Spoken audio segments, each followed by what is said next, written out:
What's the deal, YouTube? It's your girl, Miss Honey. Welcome back, welcome back, welcome back, welcome back, you guys. Welcome back to my channel. Thank you so much for tuning in. I have been gone for 3 days. I went to Florida. It was my niece's birthday and to see my sister. I really enjoyed myself. But as much as I tell myself I am going to vlog, I am going to, you know what I'm saying, do videos by the pool, you know what I'm saying, sipping margaritas and stuff. No, no.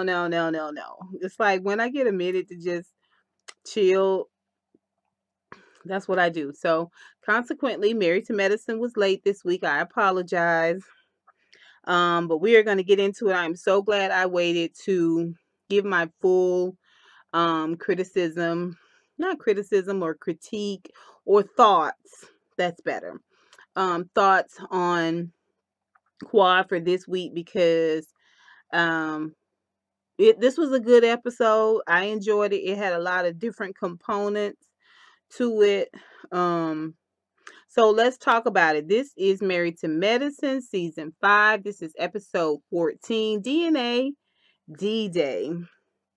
And basically, um, they come on with this montage. We see, I think it was Eugene and Toya trying to get their health together. And then we see Heavenly. She is also Dennis to her mentor, who is Jewel Tankard. And then they went out and sat in the lobby and had a little bit of conversation about what happened in Barbados and all of that.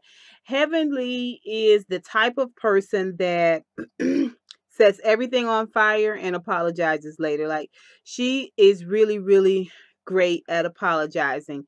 Communicating effectively, not so well. And this is the issue that I have with people when they say, and you see this a lot in the church community. People will take seminars and online classes and start businesses where they are empowerment speakers or they are relationship experts. And, you know, although, you may have a degree in dentistry or business, now you want to add to your own resume and you want to be considered someone that people can come and talk to because you feel like you got it all together. Well, you see a lot of this in the church arena. You do. You see a lot of people sort of reinventing themselves and creating um, a platform for themselves just, with these arbitrary title, relationship expert. But what kind of decent relationship expert does not know how to communicate Heavenly? That's all I'm saying. Y'all know I've been team Heavenly ever since she did a beautiful job putting this whole Barbados trip together. And she slacked off on her drinking on camera anyway while she was in Barbados, so she wasn't, as aggressive. So I've been slacking off on Heavenly, but it just gets on my nerves that, she insists on wanting to be considered a bona fide relationship expert, and you don't know how to communicate well with anyone, like girlfriends, like, it's ridiculous. It's ridiculous. And then what you do to try to make up for all of that is apologize. I dated somebody like that once. They just did whatever they wanted to, but they ain't had no problem saying they were sorry. And people feel like when they drop a sorry on the table, you're supposed to be like, oh, okay, let's all just move forward. No, we do that the first time. We may even do it that second time, but that third time, we're going to have to say, listen, please don't come out your mouth at me like that again. Yeah. Sorry. Get it. Got it. Good. But let me see what you're going to do. Let me see action wise, right? To me, that's really a genuine sorry when people um apologize and they discontinue that behavior or those behaviors that cause the discourse. I just needed to get on my Dr. Heavenly soapbox for a minute because she always tries to come across like I'm apologizing. Oh, I can't stand that witchy poo laugh. I'm apologizing. I apologize for that. Just stop doing dumb stuff, Heavenly. Stop saying ugly, nasty acting stuff like you did in that confessional. Now, we're going to hear about the fact that she called Dr. Eugene bitch ass in that confessional video. You already know that's coming out at the reunion. That's coming out at the reunion. Toya is not having that. Dollars the donuts, it gets mentioned in the reunion. Okay, so then let's just move forward. So she talks to Jewel Tanker. Then we see Quad and Simone. They meet up for lunch. Quad is 45 minutes late. Now let me tell you this. I can't stand to be held up. Don't hold me up. Don't do that. Don't do that. I understand people being a few minutes late. I'm parking right now, that type of thing. But you a whole full, almost hour late, 45 minutes. You 15 minutes away from being an hour late. Oh, no, no, no, no, no. Unacceptable. And let me say this. When being late or chronically late is a product of a few things, in my opinion. You know, when you constantly late for work, you are disorganized. You're not well prepared and you're not disciplined.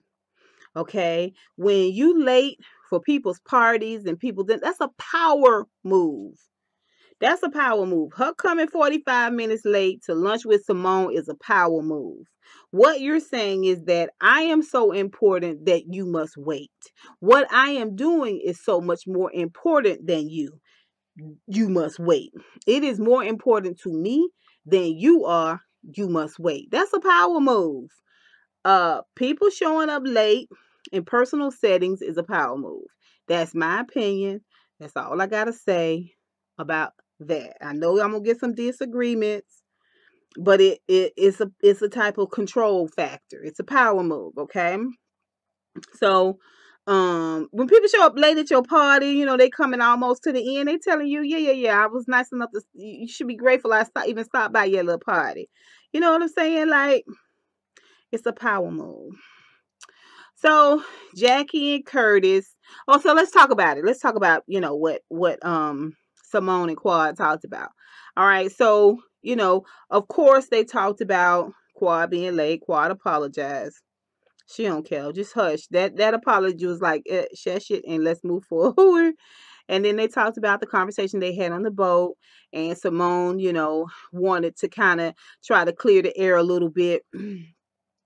But I could kind of tell that some of the stuff she was saying to Quad was less than genuine. You know, when Quad asked her a particular question about, you know, all of them kind of ganging up on her and kind of, you know, having something to say in that tone, you know, she was like, well, I probably should explain what we were thinking. Like, that statement within itself is oxymoronic. Like, how can you explain what the entire group is thinking? All you can explain is what you were thinking in that moment, what your perspective is. And it was a bit of a group gang up type thing.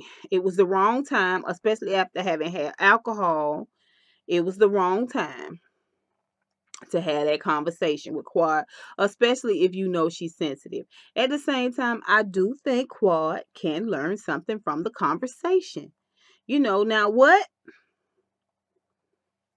I think it, you know, I'm glad to see that they came together and talked about it. And they also talked about Quad and Gregory and how Simone is afraid that Quad is almost fed up, which is kind of weird considering she is fed up with Cecil and his file for divorce. You know, she seems to be involved verbally and physically in everybody else's lives, marriages, conversations except hers and Cecil.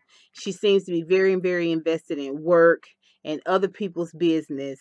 And we're going to talk about that, but she's not as invested in what's going on with her and Cecil. If she put as much time and as much energy in correcting herself and some of her behaviors when it comes to her marriage as she does to other people, then you know, maybe things would be a little bit differently there. And that's not, I'm not trying to throw a dig at her. I'm just saying you have to be equally as invested in your marriage as you are in making sure this show has the right amount of drama. But I digress. Jackie and Curtis. Curtis is moving back in. The look on his face when Jackie told him he was gonna be in the guest bedroom downstairs. He looked at her like, "Bitch, are you serious?" He really looked at her like, "Are you gonna do? Don't do this. Are you kidding me?" Then he was like, "You see my face?" She was like, "I do." He doesn't really care for it. It's a very, very awkward setup. But again, this is a power move, and I am here for it. I'm here for it. It's a power move. I'm gonna let you back, like right here at the gate. You can smell my hair. You know what I'm saying? My shampoo. You can get a little bit of this lovely scent that I'm wearing.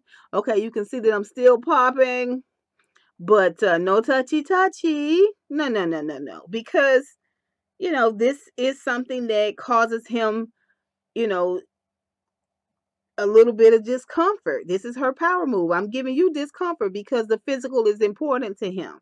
And she's keeping herself from him physically. She's keeping herself um kind of giving him a real, baby dropper limited version of herself physically because still being nice, still being professional, still being cordial, you know what I'm saying? But yeah, I need to first know if you've been raw dogging with this chick. You know what I'm saying? And I respect that. Yes.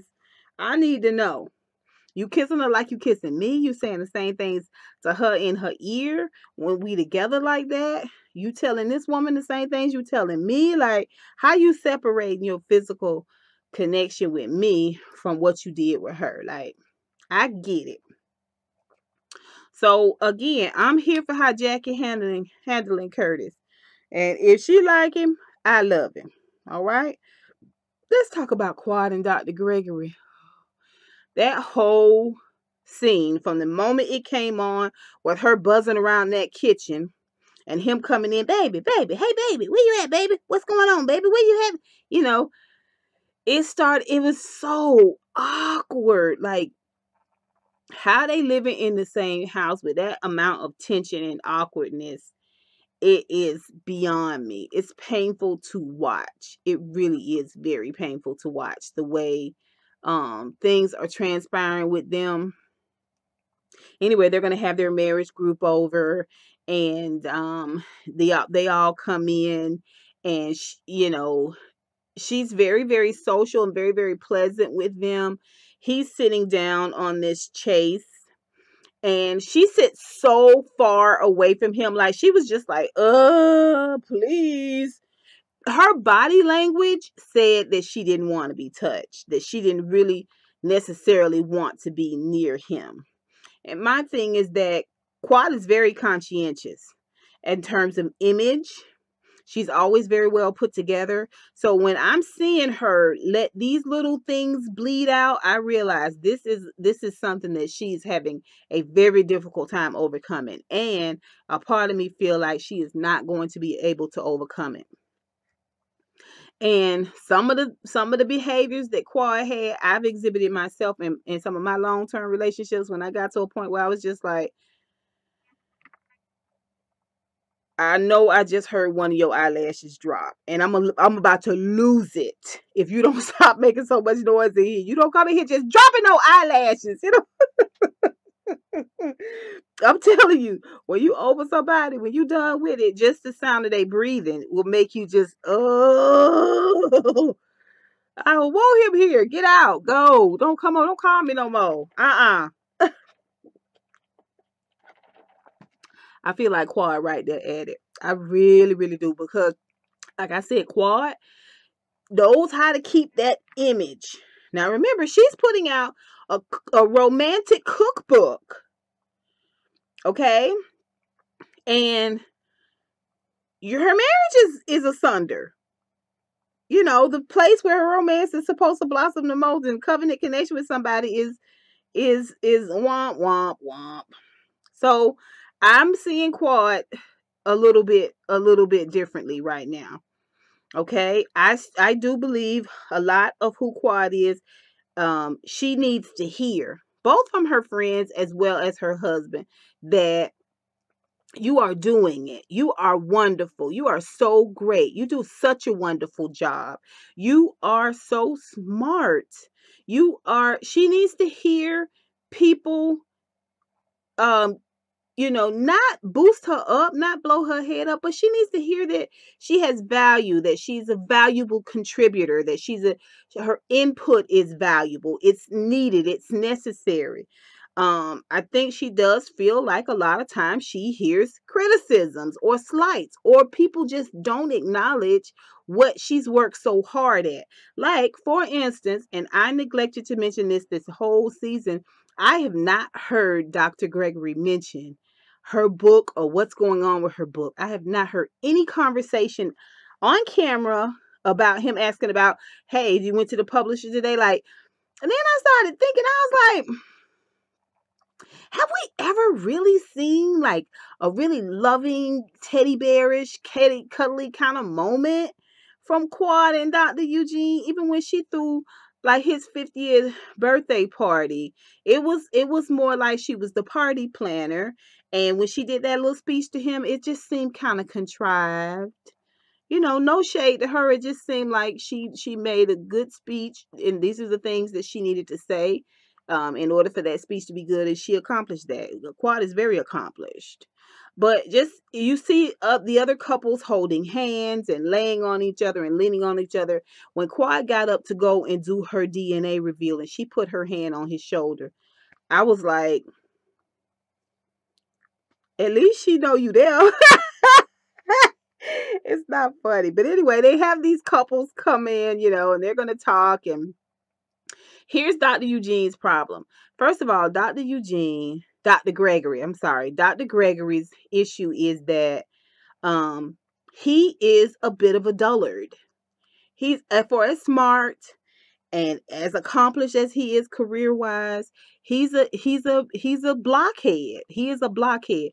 That crap he's saying in front of people, that inappropriate crap, that's the kind of stuff you talk about at the barbershop. Okay. And he realized it instantly when he was telling the guys about, yeah, I mean, so I guess I'm far be it for me to interrupt you while you luxuriating. And all the men was like, no, dude, do not. And he said, so with that having said, I apologize. And he put his hand on her thigh, and she told him, don't put your hands on me. Okay. He saw it coming. He realized that you done went too far. You talked too much. And when I saw them, hitting it back and forth, I thought it was kind of a tit for tat. But I realized now that Dr. Gregory he's a dullard. He's a blockhead. You know what I'm saying? He knocks her over the head and drags her into the cave. And he is a man of a certain age. He is kind of set in his ways. Not kind of, he's definitely set in his ways. And he feels like the thing that he's supposed to be doing, which is providing, he does that. And so everything else should just be, you know, a quip. Plus, he talks about Quad like you hear comedians talk about the difference between women and men. You know how you hear comedians say, you ever had a woman come in and do something? That's how Dr. Gregory talk. But he's saying it to Quad. And she is just like, are you kidding me? Because I'm in a mature relationship here and you're not giving me what I need from this. You know, so I'm gonna go ahead and apologize. When this season first started, I felt like Quad wasn't articulating herself well enough. Okay, but even her energy, she's clearly sad. She's clearly pulling away, and he not picking up nothing that she is putting down, whether it is emotional, whether it is completely spelled out for him. Even the men have told him it doesn't matter. He comes to her with this really sophomoric kind of conversation that's really about competing with her than it is about trying to see her side. And he's losing his wife behind it. He really is. He's losing his wife behind it. Her body language on that chase, I promise y'all, she could the smell of his breath made her. She looked like she wanted to turn around and windmill him so good. Just you shut up. So when he went to touch her and she said, "Don't put your hands on me," he was so embarrassed. He started doing this awkward thing, and he fell out on the floor and then he got up and he had some on his face. I was so embarrassed from him. I was like, dude, you out of your depth. You are clearly out of your depth. And rather than you sit here on this camera and take what's coming to you and be in that moment, he got up and walked off. But your guy had just told him about walking off. He got up and walked off and was horrible to her as he walked off. He was embarrassed. He was embarrassed. He was. And the thing about it is she did tell him to get his hands off of her. But for the most part, Quad let him kind of spin out in front of everybody. All the men was looking at him like,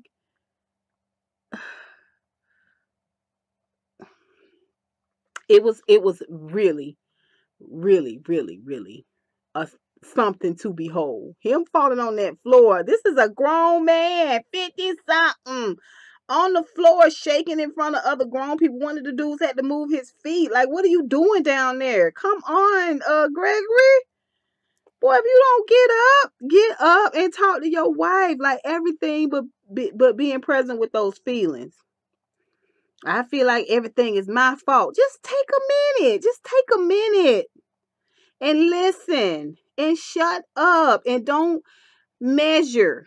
Well, what about the time you don't do that right now? Let's just listen for a moment. I feel like, anyway, I ain't gonna get into that. We already 21 minutes into the video. So it was crazy. Contessa and Scott. I've heard a lot of people say Contessa and Scott is boring.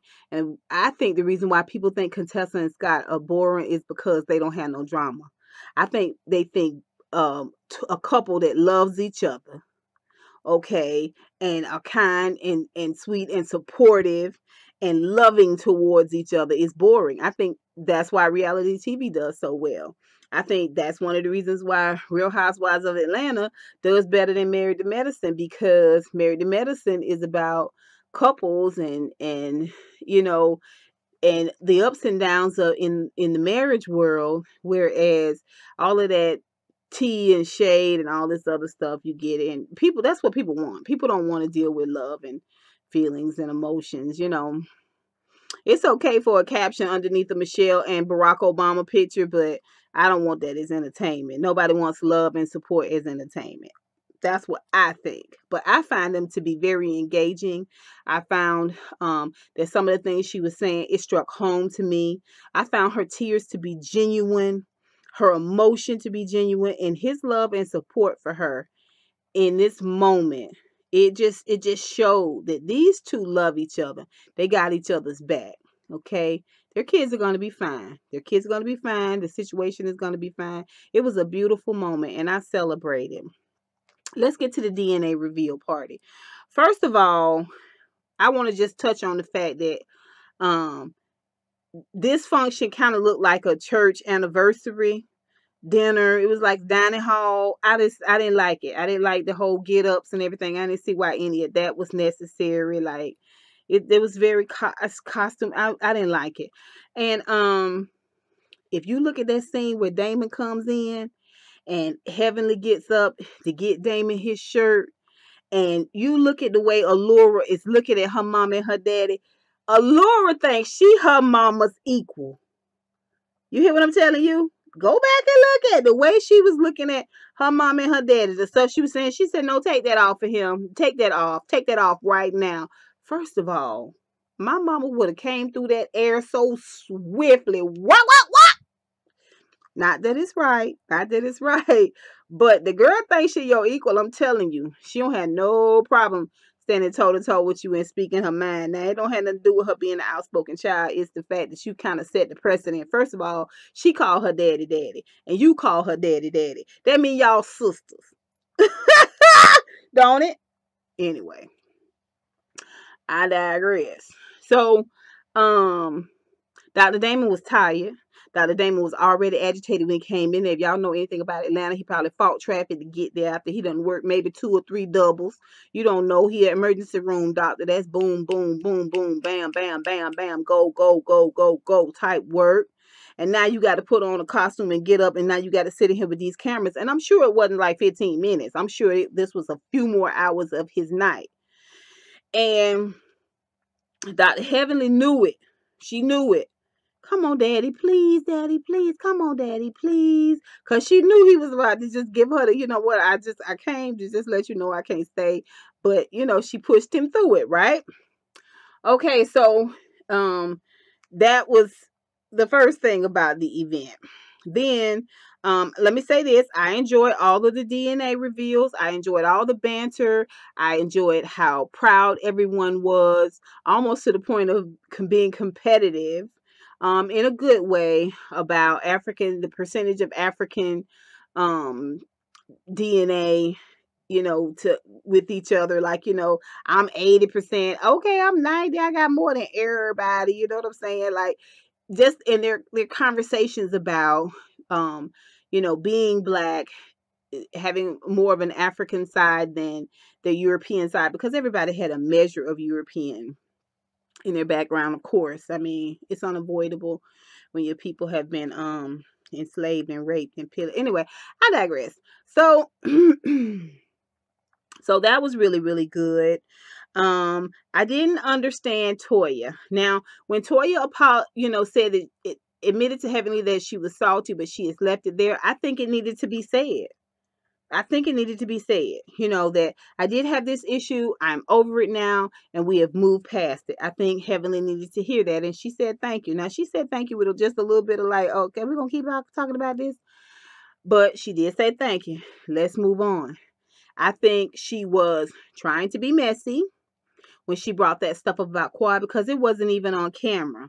I think she was trying to cause some bit of stir. I think that is her role on this show, and Simone too, causing a bit of a stir. Now, at the same time, I'm gonna say this. Toya comes out her mouth wrong a lot, and she don't see it. She feel like I'm just being me, and people take offense to it. Like when she walked up behind Dr. Jackie, my Dr. Jackie, now you know you got that dress from Saks. And Dr. Jackie was like, I did. Like, why you don't do that? You don't do that. You don't know if she wanted people to know she got it from Saks. I mean, what's your point? Like, I mean, I was waiting for her to say it was on the clearance rack for $6.99. You know what I'm saying? Like, what's your point in bringing that up? She, in her heart, maybe she doesn't mean it in a bad way, but still, girl, you always got to have something to say. For you to come to Quad and say they filing bankruptcy, ain't they? That's kind of like a a reverse compliment. Like, girl, you doing good, but you see somebody in a nice dress. You say, oh, that's a pretty dress, but it would look better in blue. You know what I'm saying? It's a backhanded compliment. And for you to be supportive, but you mention something that could be detrimental to her future, um, you know, income. You know what I'm saying? Like, maybe she knew it, but she didn't know it when she signed, or maybe she knew it and she didn't want they don't want her to talk about it, or you know what I'm saying, maybe she's still trying to practice for you to come out like that. And you said something hurtful because she came at you immediately with something that hurt you. But what you did was you focused on your hurt, because that was more important to you than Quad's hurt. You were wrong for what you said to Quad. It was no reason to bring all of that up. Just like it wasn't no reason to mention that Dr. Jackie came from Saks from way across the room. Like, it was no need for that. Okay, so when you got somebody that come out their mouth wrong like that, the only way they learn is for you to constantly check them, constantly snatch them, constantly get them together. And I think Quad did that. Now, should she have to have said no, then we're done? But obviously, if you're going to make this a big issue, so big that you want me to apologize, I'm not apologizing to you. You not apologizing to me for how you came at me. You're not recognizing how you came at me. I'm telling you that this is how I responded. Now, even with all the blow up in between, okay, Dr. Damon getting up and leaving, Dr. Damon got up. When that conversation started, Dr. Damon was like, you know what? I'm tired. My feet hurt. you know what I'm saying, I need to air my balls out. I'm going home. I'm out. And you know, he was like, what am I sitting here for, watching a bunch of people argue? Like, they did this in Barbados. They did this in a beautiful vacation spot. I'm not finna sit here with this. He gets up and he walks off. That shirt he had on was way too big and he looked real goofy in it. He did. And Heavenly goes out there and try to make it sound like, you want me to go with you? Or you knew you had pushed him to the brink, baby. You knew it. Okay, and you knew you was supposed to go with him and get your husband together. That's why you eventually left early anyway, but I digress.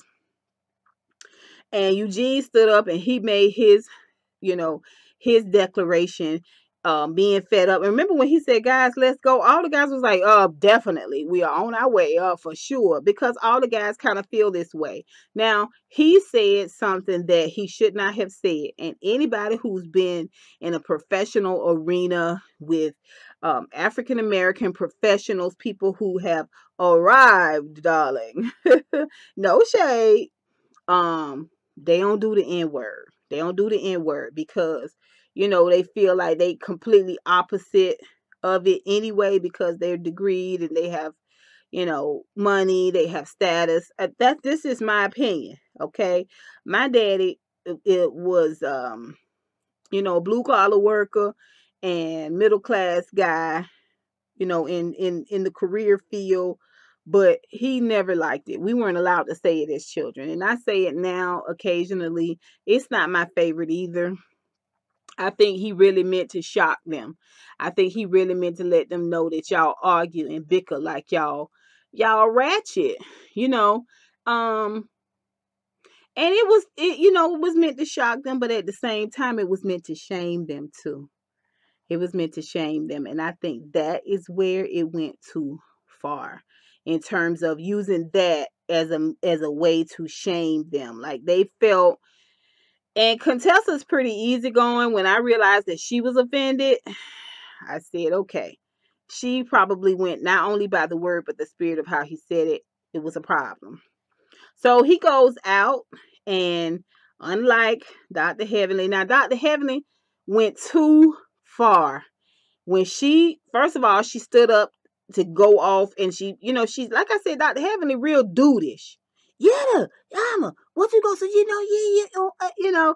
I was just like, girl, you're a mom and you're a relationship expert and you're a wife. Like, dial it back, Cleo. You know what I'm saying? From set it off. Like, she can be real dudeish when she want to be. And if it weren't for that hat falling off, she would have went right over there and got in his face, which would have caused Toya to get up and all of that. So she done worked herself up into a tizzy where she feel like she gotta haul off and leave. Now before that, in confessional, she called Dr. Eugene bitch ass. Dollars the donuts. We gonna hear that again at the reunion. Dr. Heavenly, you need to learn how to dial it back. Say what you gotta say. I didn't appreciate it. I did not like that. And I'm out. But for you to go that far, that's what broke up Nene and Cynthia. Because Nene said that Peter was acting like a bitch. It's too far. We're gonna hear about it again. Anyway, she was eager to leave and go be with Dr. Damon anyway, because she she was afraid Dr. Damon was gonna find him a woman on the way home. So she had to definitely go and fix that situation. But Eugene goes out and talks with the guys, and they explain things to him. The conversation between the guys and girls are night and day, as we all know. And he got it. He goes back inside to apologize. I think he did a great job apologizing. I did. I think he apologized well. I think he explained himself well. And hearing him articulate it, I can see him as an exceptional doctor. The way he explained it was very concise. It was very clear. It was very to the point. He's a smart guy, because he was right there with Simone when she was trying to chastise him. Once again, Simone is so much more invested. She was so much more invested in that conversation between Quad and Toya. She was so much more invested in trying to chastise Eugene. You know what I'm saying? In trying to bring Curtis to Barbados for Jackie to get over it. You know what I'm saying? Like, you need to put all of that energy into Cecil and your children. All right? That's what you need to be doing. Dr. Simone. Anyway, so he apologizes, and in the midst of all this, Quad comes around and she puts her hand on Toya. She doesn't want to break up with Toya, but it's a knee-jerk reaction. Like, you done with me, I'm done with you. So no, I broke up with you first. No, I broke up with you first. You fired. No, you're fired. She doesn't want that. She comes over and puts her hand on Toya's shoulder, and she said, "Are you okay, dear?" And Toya said, "I'm fine." But I thought we had left all that there. If we had left it all there, then why are you bringing it up in this setting? Why are you doing it this way? I don't understand. I don't understand, Toya. You trying to be messy on purpose. You trying to create drama on purpose, in my opinion. It's not right. And I was proud of Quad because Quad just summed it up. You said something I did not like. I felt you came for me and I came for you. I lashed out. Okay. And that's how it's going to be.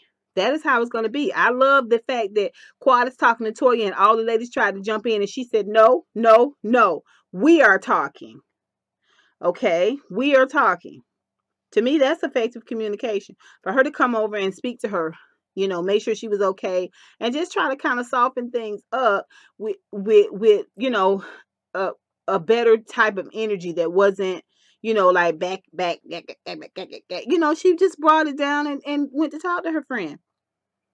And Toya wanted to keep it going. You know what I'm saying? She wasn't really, girl, you done told listen, be quiet about that text, Dad. Just be quiet about it. Just let it go. Like, this is a non-issue. You know you was coming for her. You said something you shouldn't have said, and when she corrected you on it and checked you for it, now you want to be the victim. But you shouldn't have come out your mouth at that. And now that you realize that it bothered her in the way that it did, you should have said, I'm sorry, I didn't mean it like that. I apologize. I didn't think about it like that. And I apologize. But no, no, no, no, no, no, no. You want to keep the drama going. Now, I do agree with Mariah. If I fell out and iced everybody that did me wrong or talked about me out, then it would be a serious problem. But me, my issue comes with when you tell me you got a problem with me and I say this is why I said this and you want to keep going on with it, that's how you going to get iced out. That's how you going to get cut off. So if we can talk and we can mediate and we can come to some agreement, well, I don't have no problem with you. You know what I'm saying? You might not be bestie, but I don't have no problem with you. But if I can't reason with you, ain't no sense in us talking no more. That's just how I look at it. If I can't reason with you. Okay, you guys, next week is the season finale for Married to Medicine. I'm excited about it. I'm excited to get to this reunion. I like, like I want to talk about some stuff. So I'm excited about the reunion for that. And yeah, that's it for me, you guys. I've talked way too long, but like I said, this is a good episode and I want to kind of weigh in on everything. Thank you so much for tuning in. If you are new to my channel and you've hung in this long, go ahead and hit that subscribe button. It's right there or it's right there, one of those places. And remember to give me a thumbs up and don't forget to comment on this video down below. Okay, honeybees, until next time. Mwah, mwah, mwah. I'll holla.